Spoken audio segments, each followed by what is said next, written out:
দর্শক সবাইকে আমন্ত্রণ নিউজ 24 সংবাদ। আপনাদের সঙ্গে পুরো সংবাদ জুড়ে আছি আমি তামিমুর রহমান তন্ময়। এতক্ষণ দেখছিলেন সংবাদ শিরোনাম, এবার যাচ্ছি পুরো সংবাদে।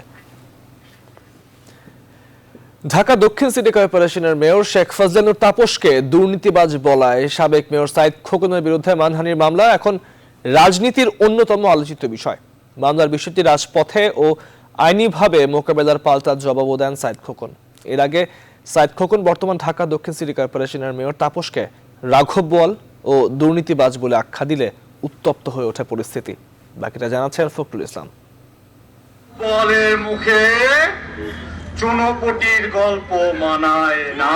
সর্বপ্রথম নিজেকে দুর্নীতি মুক্ত করুন। মেয়র হিসেবে দায়িত্ব পরিচালনায় অযোগ্য হিসেবে বিবেচিত হয়েছেন। ওনার ব্যক্তিগত অভিমত এটার কোনো গুরুত্ব বহন করে না। সপ্তাহের শুরুতে ঢাকা দক্ষিণ সিটি কর্পোরেশনের সাবেক ও বর্তমান দুই মেয়রের পাল্টাপাল্টি বক্তব্যে উত্তেজনা ছড়ায় রাজনীতির অঙ্গনে। মানহানিকর বক্তব্য তিনি দিয়েছেন, আমি লক্ষ্য করেছি। তিনি বলেছেন আমি অবাক হয়েছি তার বক্তব্য শুনে। আমার বিরুদ্ধে অভিযোগের প্রেক্ষিতে অবশ্যই এটা মানহানিকর হয়েছে এবং আমি এটার ব্যাপারে ব্যবস্থা অবশ্যই নিতে পারি। তাপস স্যারের বিরুদ্ধে যে একটি অভিযোগ এনেছে, মানহানিকর একটি বক্তব্য রেখেছে, উক্ত বক্তব্যের বিরুদ্ধে আমি আজকে বিজ্ঞ আদালতে একটি মানহানি মামলা করেছি জনাব সাইদ খোকনের বিরুদ্ধে। পাল্টাপাল্টি বক্তব্যের উত্তেজনা করায় সোমবারও আদালতে মামলা করলে আবারও পাল্টা জবাব দেন সাইদ খোকন। মানহানির মামলা করলে এখন আমার জানার যে বিষয়, তাপসের মান সম্মানের বাজার মূল্য কত? কারণ মামলার বিবরণী আমার হাতে আসেনি। মামলার বিবরণী আমার হাতে আসলে আমি তার বাজার মূল্যটা সম্পর্কে জানতে পারবো। তার মান সম্মানের বাজার মূল্য যখন জানতে পারবো তখন আমি এটাকে আইনিভাবে মোকাবেলা করব। আর যেহেতু বিষয়টা অনেকটা রাজনৈতিক ইস্যু হয়ে যাচ্ছে, সেখানে আমরা পাশাপাশি রাজপথে আমাদের যে দাবি দাওয়াগুলো আছে সেগুলো আমরা তুলে ধরার মাধ্যমে এটা মোকাবেলা করব। সাইদ খোকন ও মেয়র তাপসের এমন মুখোমুখি অবস্থান ও বক্তব্য এখন দেশ জুড়ে আলোচিত। পাল্টাপাল্টি বক্তব্যের উত্তাপ ছড়ায় রাজনীতির টেবিলেও। এর আগে ডিসেম্বরের শুরুতেই ঢাকা দক্ষিণ সিটি কর্পোরেশনের ফুলবাড়িয়া ও সুন্দরবন স্কয়ার মার্কেটে অবৈধ দোকান উচ্ছেদ অভিযানের পর থেকেই শুরু হয় সাবেক ও বর্তমান দুই মেয়রের লড়াই। ফখরুল ইসলাম, নিউজ 24, ঢাকা।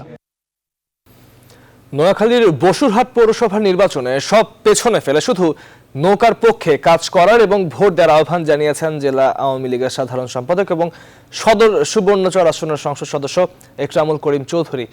রোববার একটি আলোচনা সভায় তার এই আহ্বানের পর সোমবার মির্জা কাদের মন্তব্য করেন, ভোটে তার অবস্থান ভালো হয় পক্ষ নিয়েছেন জেলার সাধারণ সম্পাদক। বিস্তারিত ডেস্ক রিপোর্টে। বসুরহাট পৌরসভা নির্বাচনে প্রচারণার অংশ হিসেবে সোমবার উপজেলা সদরের রূপালী চত্বরে ব্যবসায়ীদের আয়োজনে এক পথসভায় বক্তব্য রাখেন আব্দুল কাদের মির্জা। তিনি বলেন, নির্বাচন নিয়ে প্রহসন হলে এর দায় নিতে হবে নোয়াখালীর প্রশাসনকে।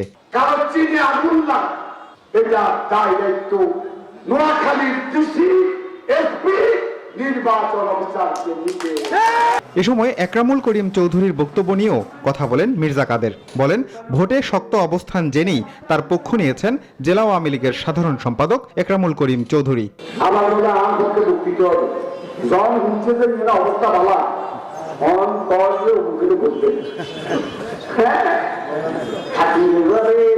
এর আগে রোববার একটি আলোচনা সভায় সব পক্ষকে নৌকার জন্য কাজ করার আহ্বান জানান নোয়াখালী সদর সুবর্ণচর আসনের এমপি একরামুল করিম চৌধুরী। এ সময় সামাজিক মাধ্যমে মির্জা কাদেরকে নিয়ে বিরূপ মন্তব্য থেকে বিরত থাকার আহ্বানও জানান তিনি।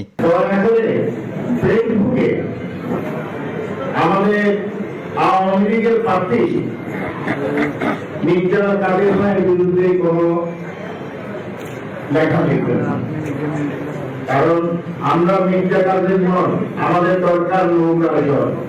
নোয়াখালীর বসুরহাট পৌর নির্বাচনের প্রচারণায় বেশ কিছু মন্তব্যের জন্য দেশজুড়ে আলোচিত হন সেতুমন্ত্রী ওবায়দুল কাদেরের ভাই আব্দুল কাদের মির্জা।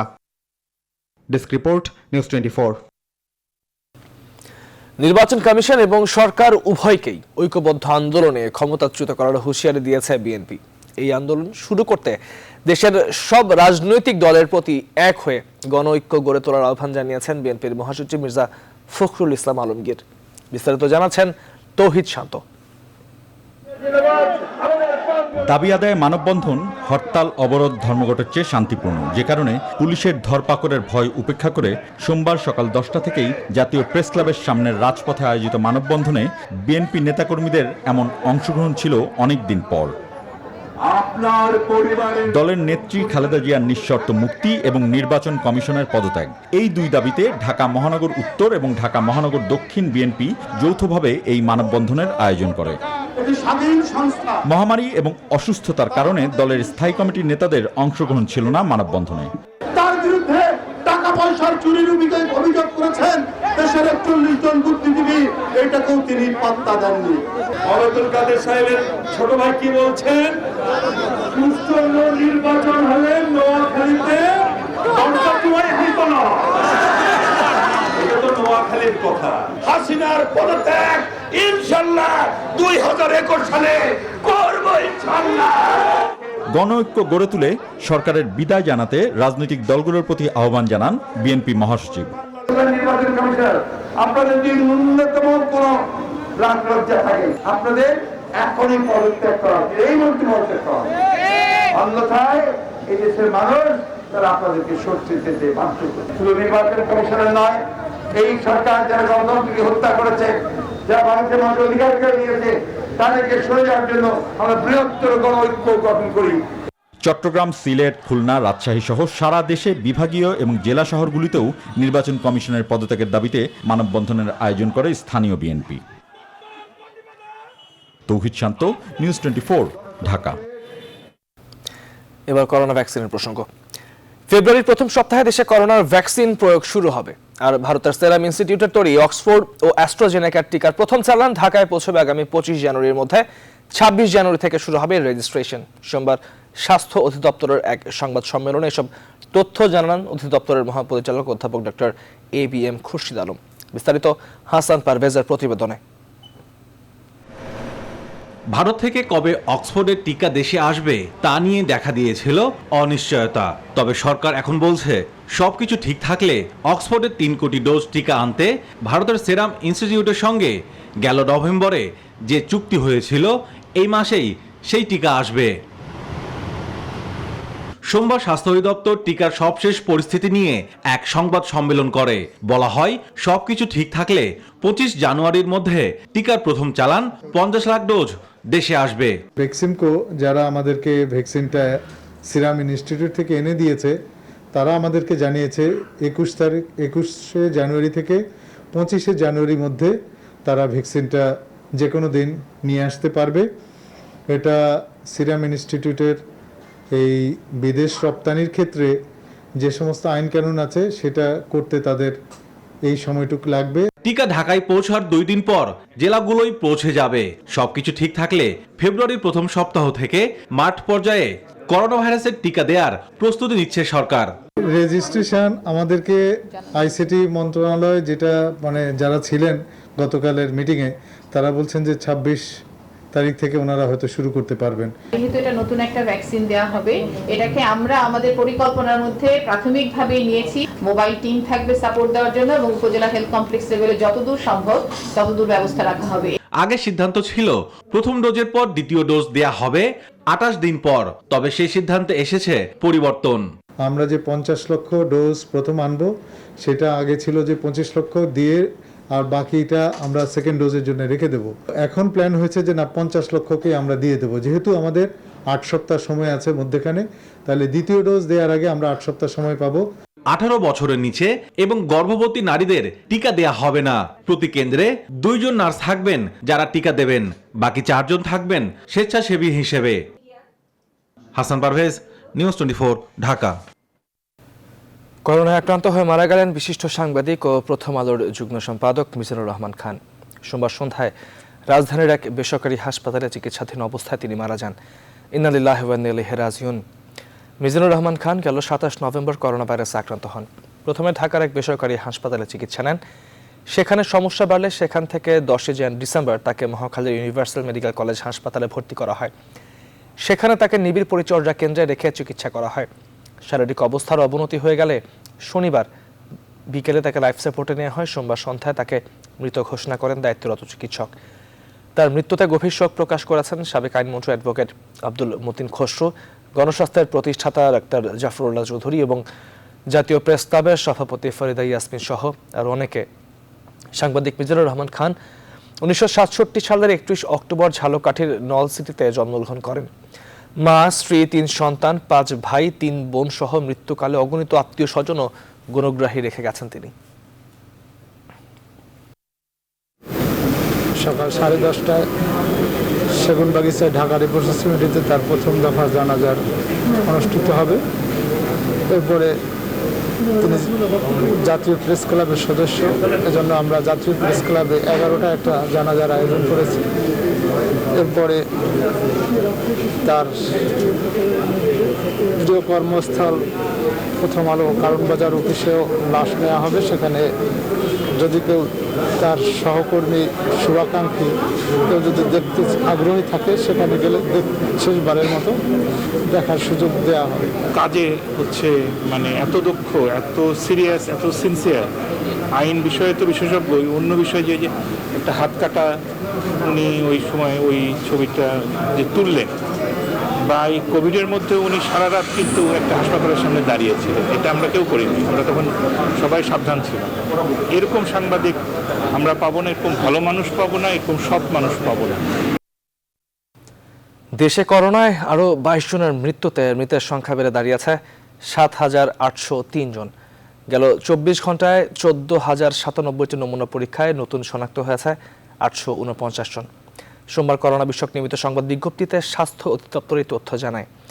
এই নিয়ে দেশে মোট করোনা শনাক্ত হয়েছে 5,23,302 জন। 24 ঘন্টায় করোনা থেকে সুস্থ হয়েছে 917 জন। এই নিয়ে মোট সুস্থ হয়েছেন 4,67,718 জন।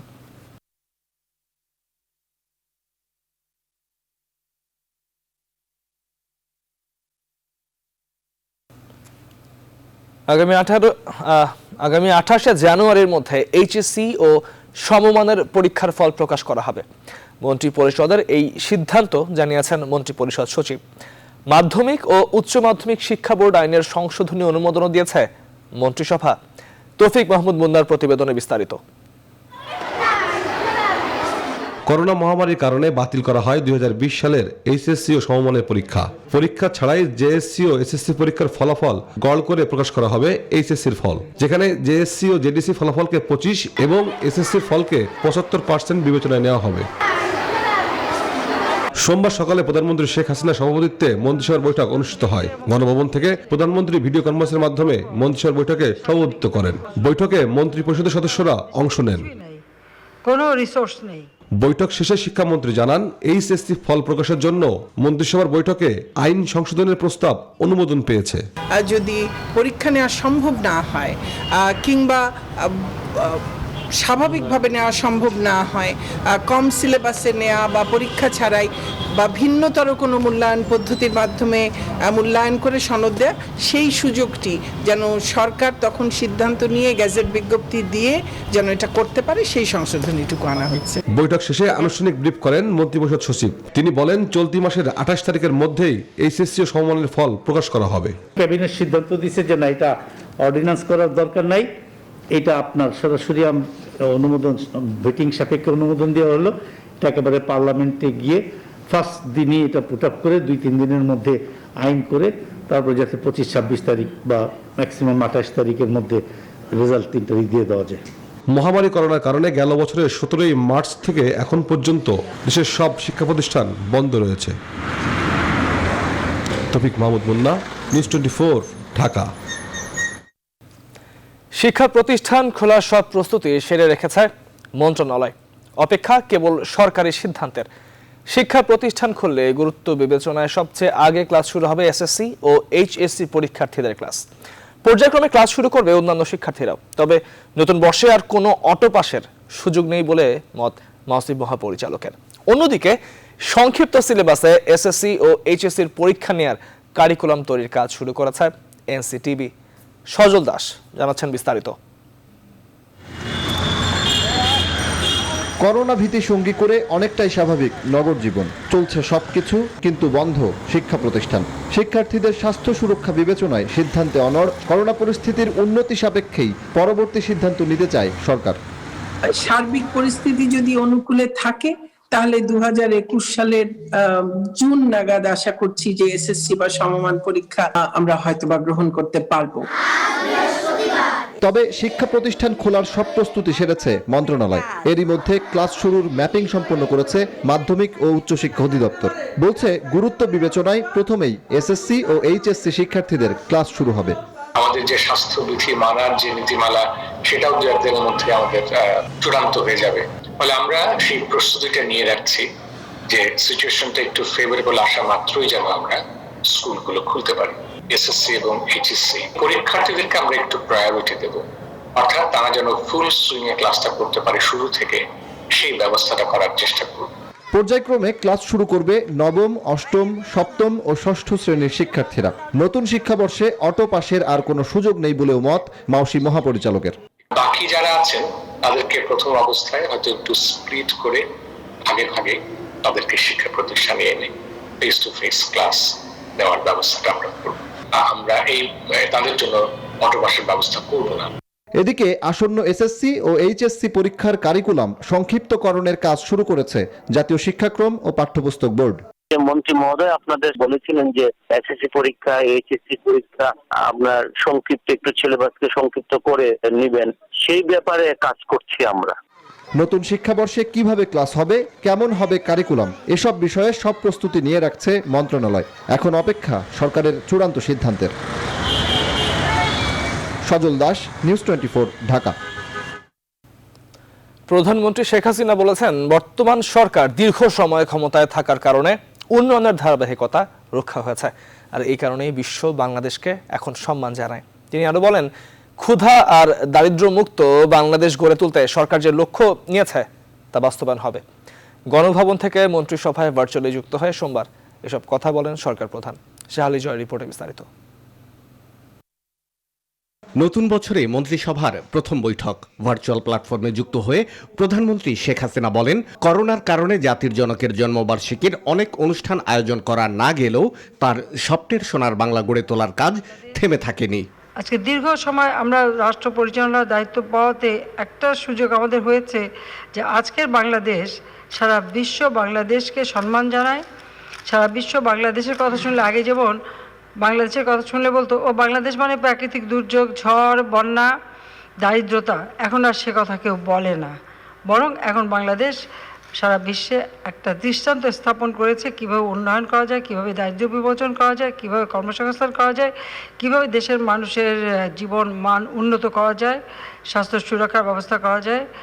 এই ধারাটা আমাদের অব্যাহত রাখতে হবে। প্রধানমন্ত্রী বলেন, সরকারের এই দীর্ঘ সময়ে উন্নয়ন বাধাগ্রস্ত করতে নানা ধরনের ষড়যন্ত্র হয়েছে, কিন্তু তা সফল হয়নি। যে সামান্য একটা ব্যাংকের এমডির পদের লোভে একটা দেশের সার্বিক উন্নয়নের একটা বিরাট যে সুযোগ, পদ্মা সেতু, যা দক্ষিণ অঞ্চলের 22টি জেলা এবং সমস্ত এলাকার মানুষগুলির ভাগ্য পরিবর্তন করতে পারে, আমাদের জিডিপিতে প্রায় 2% এটা যোগ হতে পারে, সেই পদ্মা সেতুটাই বন্ধ করার ব্যবস্থা নিয়েছিল। যা হোক, বোধহয় একটা আঘাত আসলে মানুষ অনেক সময় সচেতন হয় এবং নিজের কাজ করা শেখে, তা আমরা সেটাই শিখেছি। করোনা ভাইরাসের হানা থেকে মুক্ত হবে দেশ, সচল হবে জীবনযাত্রা। নতুন বছরে এই প্রত্যাশার কথাও জানান প্রধানমন্ত্রী শেখ হাসিনা। বাংলাদেশের মানুষ, যে মানুষগুলি সব। Shah Ali Joy, news 24, Dhaka. IICCI best excellency award পেলেন বসুন্ধরা গ্রুপের ব্যবস্থাপনা পরিচালক সায়েম সোফার আনবির। সোমবার সন্ধ্যায় রাজধানীর একটি হোটেলে আইআইসিসিআই বাংলাদেশ চ্যাপ্টারের আয়োজনে ঢাকায় নিযুক্ত ভারতীয় হাইকমিশনার বিক্রম কুমার দোরাইস্বামীকে সংবর্ধনা অনুষ্ঠানে এই পুরস্কার তুলে দেওয়া হয়। অনুষ্ঠানে শিল্পমন্ত্রী নুরুল মজিদ মাহমুদ হুমায়ুন বলেন, করোনাকালে অর্থনীতি সচল রাখতে বাংলাদেশ ও ভারতের ব্যবসায়ীরা কাজ করছেন। আরও জানাচ্ছেন লাকমিনা জসমিন সোমা। ভারতীয় হাইকমিশনারকে বরণ করে দিতে চাই। ভারতীয় আমদানিকারকদের শীর্ষ সংগঠন Indian importers chamber of commerce and industries IICCI best excellency award 2021 পেলেন দেশের শীর্ষ শিল্পগোষ্ঠী বসুন্ধরা গ্রুপের ব্যবস্থাপনা পরিচালক সাইম সোভান আনভির। সংগঠনের সভাপতি অতুল কুমার সাক্সেনার হাত থেকে পুরস্কার গ্রহণ করেন দেশের শীর্ষ এই শিল্পপতি। আশা প্রকাশ করে বলেন, প্রতিবেশী দেশ হিসেবে ভারত বাংলাদেশের পাশে ছিল, আগামীতেও পাশে থাকবে। Being beside us all the time since the inception and birth of Bangladesh, and I would hope it remains forever.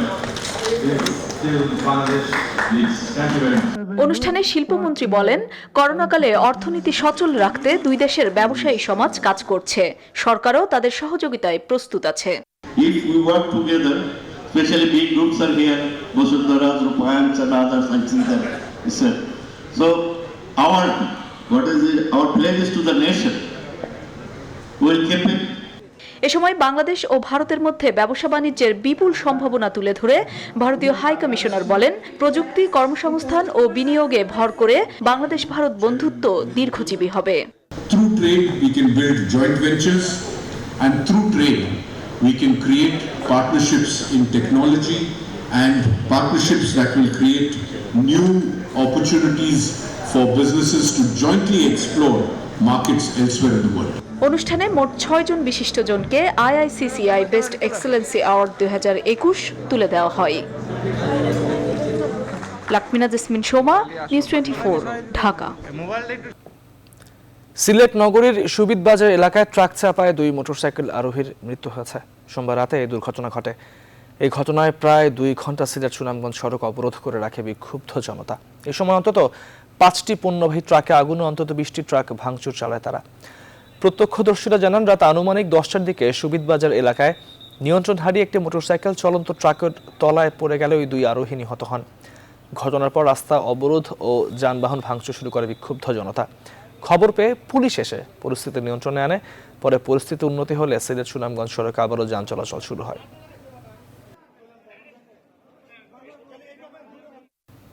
111 সরকার ভয় দেখিয়ে ব্যবসায়ীদের কাছ থেকে নেয়া 1232 কোটি টাকা 14 বছরে ফেরত পাননি।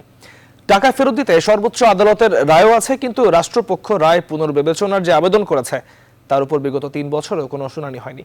সেই সময়ের ভুক্তভোগী ব্যবসায়ীরা বলছেন, সময় ক্ষেপণ না করে টাকা ফেরত দিতে সরকারের রাজনৈতিক সিদ্ধান্ত নেওয়া উচিত। আশিকুর রহমান শ্রাবণের প্রতিবেদনে বিস্তারিত। 2007 সালের 11 জানুয়ারি জাতীয় সংসদ নির্বাচন, তত্ত্বাবধায়ক সরকার ও নির্বাচন কমিশন গঠন সহ নানা ইস্যুতে ঢাকার রাজপথে রক্তক্ষয়ী সংঘর্ষ। তারপর জরুরি অবস্থা জারি। খড়গ নেমে আসে রাজনীতিবিদ ও ব্যবসায়ীদের ওপর। 11 সরকার ভয় ভীতি দেখিয়ে 2007 সালের এপ্রিল থেকে 2008 সালের নভেম্বর পর্যন্ত অন্তত 40 ব্যক্তি ও প্রতিষ্ঠানের কাছ থেকে 1232 কোটি টাকা আদায় করে। 50,000 টাকা নাকি আমি কার থেকে চাঁদাবাজি করছি, ওই বাদীকেও আমি চিনি না। আমার টাকাটা হলো পিওরলি একটা এক্সটর্শন, অর্থাৎ অবৈধ সরকারের চাঁদাবাজি। একটা অ্যামাউন্ট যে কোনো একটা ব্যবসায়ীকে বলা হতো অত্যাচার থেকে বাঁচার জন্য যে কোনো অ্যামাউন্ট দিয়ে তখন জমা দিয়ে সে রেহাই পেতে চেয়েছে। তো এটা ছিল টোটালি একটা জুলুম এবং অন্যায় এবং দেশের আইনের পরিপন্থী। 11টি রিট আবেদনের প্রেক্ষিতে উচ্চ আদালত 3 মাসের মধ্যে টাকা ফেরত দেওয়ার নির্দেশ দেয়। বিভিন্ন সময়ে হাইকোর্টের দেয়া রায়ের বিরুদ্ধে বাংলাদেশ ব্যাংক আপিল করে। এই আপিলের ওপর শুনানি শেষে 2017 সালের 16 মার্চ রায় দেয় দেশের সর্বোচ্চ আদালত। তারপরে রাষ্ট্রপক্ষ রায় পুনর্বিবেচনার আবেদন করে। সেটা 3 বছর থেকে পেন্ডিং। তো আমার একটা কথা হইলো, আমরা কোথায় যাব? বলতে পারি আজকে হোক, কালকে হোক, কোনো না কোনোদিন যখন এদেশে আইনের শাসন প্রতিষ্ঠা হবে, অন্তত আর কারোটা আমি জানি না, আমার টাকা ফেরত দিতে হবে। দীর্ঘদিন যাবত এই টাকাগুলো পড়ে আছে এবং অনেকেই ব্যাংকের উপরে ব্যাংকের ইন্টারেস্ট দিচ্ছেন। তা আমি মনে করি সরকারের এই টাকাটা ফেরত দেওয়া উচিত। আর কত বছর অপেক্ষা করতে হবে এই টাকা ফেরত পেতে? জোরালোভাবে এই প্রশ্ন তুলছেন ভুক্তভোগী ব্যবসায়ীরা। আশিকুর রহমান শ্রাবণ, নিউজ 24, ঢাকা। রাজধানীর কলাবাগানের ঘটনা পরিপূর্ণ ক্রাইম, যেখানে ধর্ষণের পর খুন করা হয়েছে, এমন মন্তব্য করেছেন পুলিশ প্রধান ডক্টর বেনজির আহমেদ। দুপুরে র্যাব সদর দপ্তরে বঙ্গবন্ধু শেখ মুজিবুর রহমানের জন্মশতবর্ষ উদযাপন উপলক্ষে সেবা সপ্তাহের সমাপ্তি অনুষ্ঠানে তিনি কথা বলেন। বলেন কিশোর গ্যাং মোকাবেলায় আইন বাধা হয়ে দাঁড়িয়েছে। প্রজন্মকে সঠিক পথে চালানোর জন্য সামাজিক সচেতনতা জরুরি। মাদক সেবনের মাধ্যমে একটি অংশ ধ্বংস হয়ে যাচ্ছে, এজন্য প্রতিটি পরিবারকে সচেতন হওয়ার আহ্বান জানায় পুলিশ।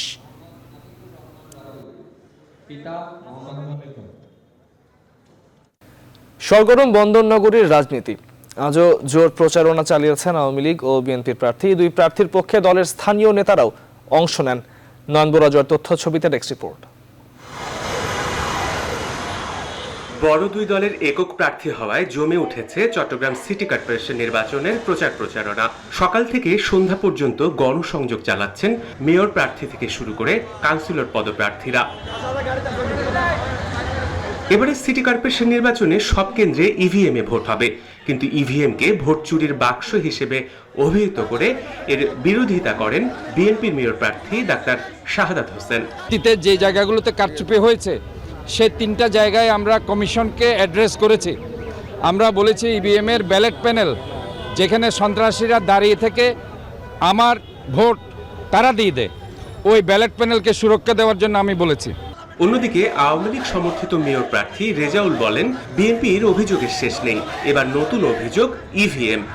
ওরা এখন ডুবন্ত তরি 2-4 জন মাঝি যখন সমুদ্রে ডুবে যায় খড়কুটা নিয়ে বাঁচতে চায়, ওরা আওয়ামী লীগের শুধু সমালোচনা করে।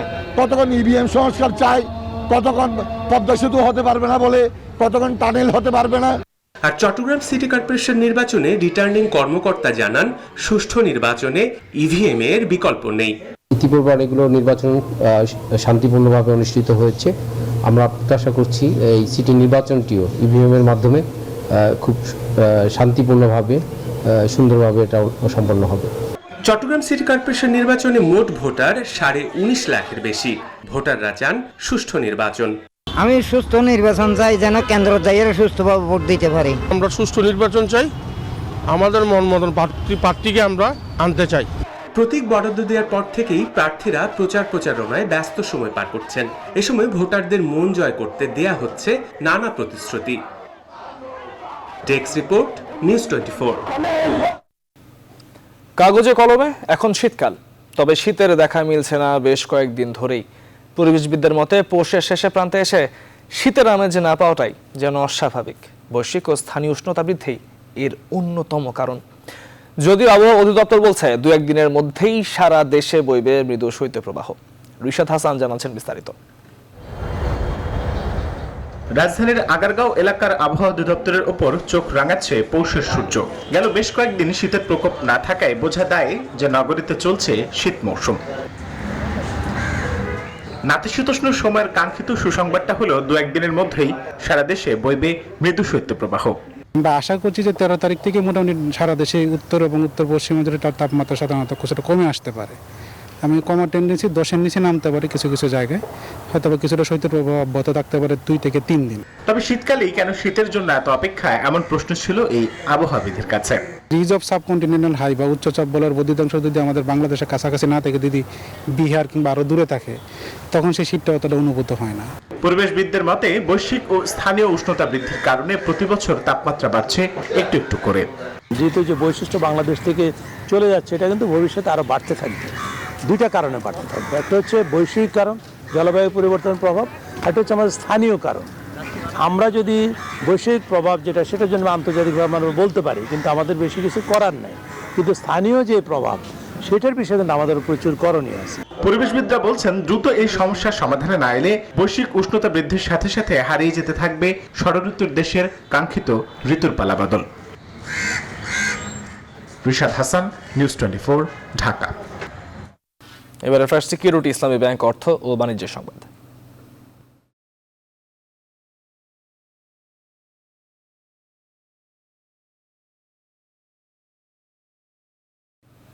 দেশের প্রধান পুঁজিবাজার ঢাকা স্টক এক্সচেঞ্জ ডিএসইতে মূল্য সূচকের ব্যাপক উত্থানে শেষ হয়েছে লেনদেন। সোমবার ডিএসইর প্রধান মূল্য সূচক ডিএসইএক্স 84 পয়েন্ট বেড়ে দাঁড়ায় 5718 পয়েন্টে, যা গেল 21 মাসের মধ্যে রেকর্ড অবস্থানে। এদিন টাকার অঙ্কে লেনদেনও বেড়েছে কিছুটা। ডিএসইতে মোট লেনদেন হয়েছে 1675 কোটি টাকার শেয়ার ও ইউনিট, যা আগের দিনের তুলনায় বেড়েছে প্রায় 170 কোটি টাকা। সোমবার ডিএসইতে মোট 360টি কোম্পানির শেয়ার লেনদেন হয়েছে। এর মধ্যে দর বেড়েছে 128টির, দর কমেছে 180টির এবং দর অপরিবর্তিত ছিল 52টি কোম্পানির। অপর বাজার চট্টগ্রাম স্টক এক্সচেঞ্জেও মূল্য সূচকের বড় উত্থানে লেনদেন শেষ হয়েছে।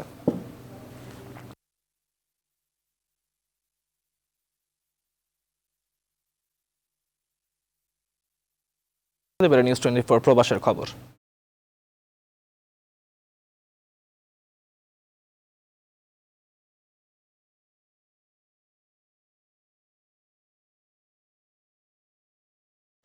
মহামারী কোভিড-19 ভবিষ্যৎ ভাবনা নিয়ে আন্তর্জাতিক চিকিৎসকদের মধ্যে অনলাইনে আলোচনা সভা অনুষ্ঠিত হয়েছে। Bangabandhu international research centre Brussels কর্তৃক আয়োজিত অনুষ্ঠানে বজলুর রশিদ বলুর উপস্থাপনায় সভাপতিত্ব করেন সংগঠনের সহ সভাপতি প্রফেসর আবুল হাশেম। প্রধান অতিথি ছিলেন বেলজিয়ামে নিযুক্ত বাংলাদেশের রাষ্ট্রদূত মাহবুব হাসান সালেহ। আলোচনা করেন যুক্তরাজ্য থেকে ডক্টর এম.এ. আজিজ, বাংলাদেশ থেকে ডক্টর মোশাররফ হোসেন ও ডক্টর ওয়াহিদুল আলম।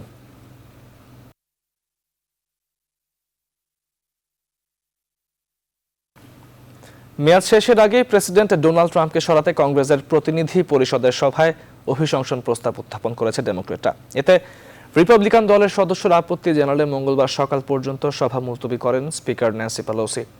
মার্কিন প্রেসিডেন্ট হিসেবে ক্ষমতার মেয়াদ শেষ হওয়ার আগে বিদায়ী প্রেসিডেন্টকে ঘিরে সৃষ্টি হয় নানা জটিলতার। এরই পরিপ্রেক্ষিতে ট্রাম্পের মেয়াদ শেষের আগেই তাকে বিতাড়িত করতে সোমবার অভিশংসন প্রস্তাব উত্থাপন করে ডেমোক্রেটরা।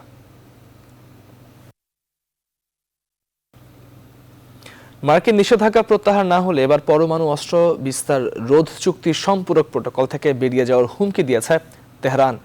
পরমাণু সমঝোতা বাস্তবায়নের জন্য আরও 2 মাস সময় দিয়েছে রুহানি প্রশাসন। এদিকে তেহরানের ইউরেনিয়াম সমৃদ্ধ করার অধিকার কেড়ে নেওয়া উচিত বলে মন্তব্য করেছে যুক্তরাষ্ট্র।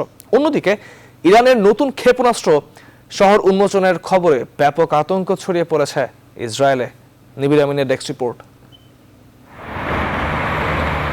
ইরানের উপর মার্কিন নিষেধাজ্ঞার বিরুদ্ধে এবার আরও কঠোর প্রতিবাদের সুর তুলল রুহানি প্রশাসন। এক সাক্ষাৎকারে ইরানের পররাষ্ট্রনীতি বিষয়ক কমিশনের মুখপাত্র আবুল ফজল আমুয়াজি জানান, পরমাণু সমঝোতায় যুক্তরাষ্ট্রের ফিরে আসার আগেই প্রত্যাহার করতে হবে সকল নিষেধাজ্ঞা। তিনি আরও বলেন, পরমাণু চুক্তির বাকি 5 দেশ সমঝোতা বাস্তবায়ন না করলে 2 মাসের মধ্যেই এনপিটির সম্পূরক প্রোটোকল থেকে বেরিয়ে যাবে তেহরান। রুহানি প্রশাসনের কোনো মাত্রায় ইউরেনিয়াম সমৃদ্ধ করার অধিকার থাকা উচিত নয় বলে মন্তব্য করেছেন বিদায়ী মার্কিন পররাষ্ট্রমন্ত্রী মাইক পম্পেও। পরমাণু কর্মসূচির মাধ্যমে মধ্যপ্রাচ্যের নিরাপত্তাকে তেহরান বিপদাপন্ন করে তুলেছে বলেই জানিয়েছেন তিনি।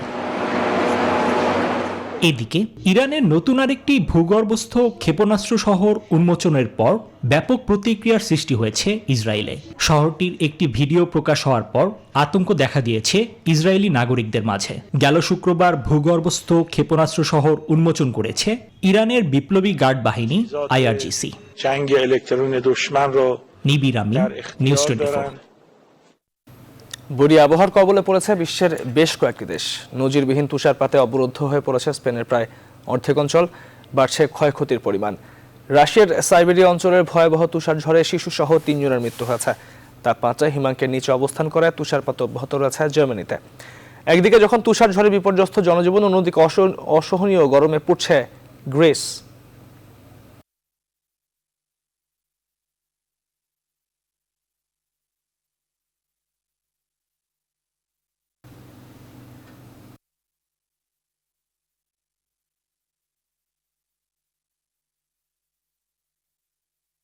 এবার news 24 sports.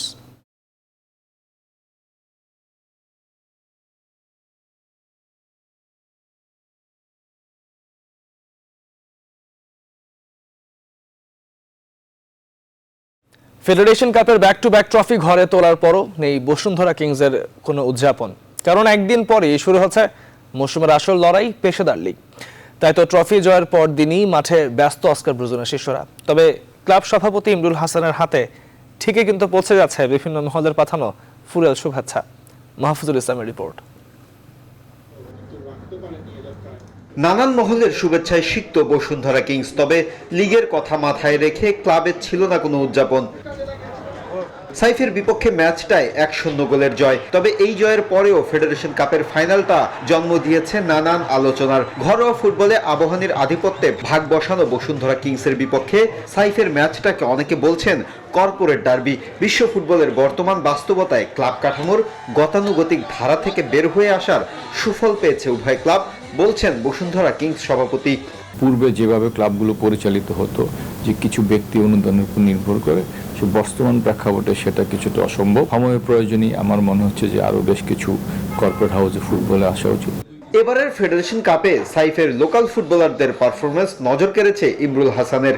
Saif sporting club যুব দলটা নিয়ে ওদের বেশ কিছু কাজ আমাদের চোখে পড়েছে, নজর কেড়েছে। নিঃসন্দেহে সাইফ স্পোর্টিং ফুটবলের জন্য একটা ভালো উদাহরণ হয়ে থাকবে। ফেডারেশন কাপ জিতে 2022 সালের এএফসি কাপের একটি স্লট আপাতত নিশ্চিত বসুন্ধরা কিংসের। তবে ক্লাবটির লক্ষ্য সরাসরি মূল পর্ব, আর সেটি বাস্তবায়ন করতে চাই 2021 সালের লিগ শিরোপা। মাহফুজুল ইসলাম, নিউজ 24, ঢাকা। এবারে ক্রিকেটের খবর। ওয়েস্ট ইন্ডিজের বিপক্ষে ওয়ানডে ও টেস্ট সিরিজকে সামনে রেখে দ্বিতীয় দিনের মতো অনুশীলন করেছে বাংলাদেশ জাতীয় ক্রিকেট দল। এদিন ফিল্ডিং কোচ রায়ান কুকের অধীনে ফিল্ডিং নিয়ে কাজ করেন মুশফিক মাহমুদুল্লাহরা। এরপর হেড কোচ রাসেল ডোমিঙ্গোর অধীনে ইনডোরে ব্যাট হাতে নিজেদের ঝালিয়ে নেন টাইগাররা। মাঠে সবাই বাড়তি পরিশ্রম করছে জানিয়ে ফিল্ডিং কোচ রায়ান কুক বলেন, এভাবে চলতে থাকলে ম্যাচের আগে দলের ফিল্ডিং সাইড আরো শক্তিশালী হবে। বিস্তারিত রিপোর্টে। ওয়েস্ট ইন্ডিজের বিপক্ষে 3 ওয়ানডে ও 2 টেস্ট খেলতে প্রস্তুতি শুরু করেছে বাংলাদেশ ক্রিকেট দল। ক্যাম্পের দ্বিতীয় দিনের শুরুতেই স্ট্রেচিং এ অংশ নেন প্রাথমিক দলে ডাক পাওয়া ক্রিকেটাররা। এরপর ফিল্ডিং কোচ রায়ান কুকের অধীনে ফিল্ডিং নিয়ে কাজ করেন মুশফিক মাহমুদুল্লাহরা। মাঠে ঘাম ঝরিয়ে সাকিব মুশফিকরা ডমিঙ্গোর অধীনে যোগ দেন ইনডোরের অনুশীলনে। এ সময় বল হাতে নিজেদের ঝালিয়ে নেন তাসকিন, রুবেল, মুস্তাফিজ, তাইজুররা। পাশাপাশি নেটে ব্যাটিং নিয়ে কাজ করেন টাইগার ব্যাটসম্যানরা। 2 দফা করোনা নেগেটিভ হয়েছেন ব্যাটিং কোচ জন লুইস ও pace bowling coach Ottis Gibson. তবে ব্রিটিশ নাগরিক হওয়ায় এখনও সরকারের নির্দেশনা না আসায় দলের সঙ্গে যোগ দেননি তারা। মাঠে সবাই বাড়তি পরিশ্রম করছে জানিয়ে ফিল্ডিং কোচ রায়ান কুক বলেন, এভাবে চলতে থাকলে ম্যাচের আগে দলের ফিল্ডিং সাইড আরো শক্তিশালী হবে। দীর্ঘদিন পর মাঠে ফিরে সবাই বাড়তি পরিশ্রম করছে, যা কোচ হিসেবে আমার ভালো লেগেছে। গ্রাউন্ড প্র্যাকটিসের সঙ্গে আলাদাভাবে ক্যাচ নিয়ে আজ কাজ করেছি। সম্প্রতি ছেলেরা ঘরোয়া ক্রিকেটে টি20 খেলেছে, সেই মেজাজ থেকে ওয়ানডে কিংবা টেস্টে ফিরতে কিছুটা সময় লাগে। তবে সবাই যেভাবে নিজেদের ঢেলে দিয়েছে তাতে আশা করছি ম্যাচের আগে শক্তিশালী ফিল্ডিং সাইড দাঁড় করাতে পারবো। আগামী 2 দিন মিরপুরে অনুশীলন করবে টাইগাররা। এরপর বৃহস্পতিবার বিকেএসপিতে হবে প্রথম অনুশীলন ম্যাচ। তৌহিদুল ইসলাম, নিউজ 24, ঢাকা। দর্শক, শেষ করছে এখনকার সংবাদ।